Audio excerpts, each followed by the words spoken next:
as has been with everybody I've spoken to since morning, that yes, in a sense, the majority of US billions going into Ukraine are now going to dry up?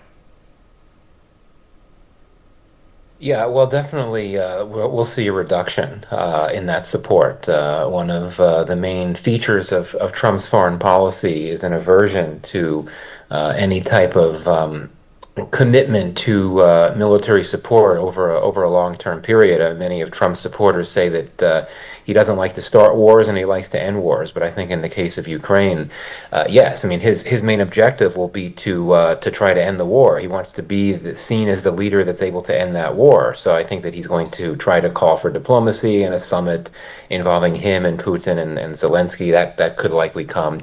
But in terms of the money and the funding, yes, I do imagine that he would want to push for So, significant reductions in that funding, but Michael, his main practical justification would question. be to end the war. Practical question, Yep. Michael. We've just seen the UK Prime Minister there. He wasn't at the Trump inaugural, but he was in Ukraine just a few days ago.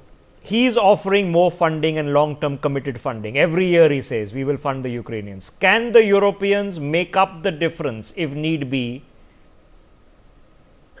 They may try to, because certainly, I think that the NATO allies of the U.S., many of them would be very concerned about a decision on the part of the U.S. to drastically cut back funding. And clearly, because of geography, the European NATO partners could face significant risks if there are cutbacks in U.S. support to the Ukrainians without any type of process to end the war.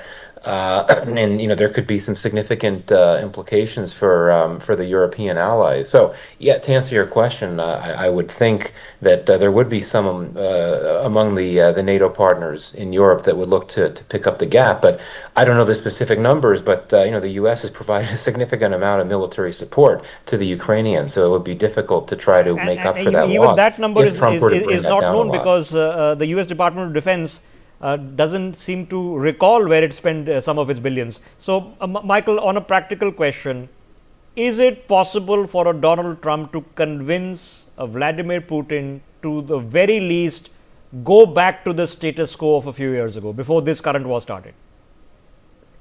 Well, I mean, that may be what Trump would want to do, but I think it's very difficult to when it comes to someone like Putin. I think it's very difficult for anyone to try to convince him to do something like that.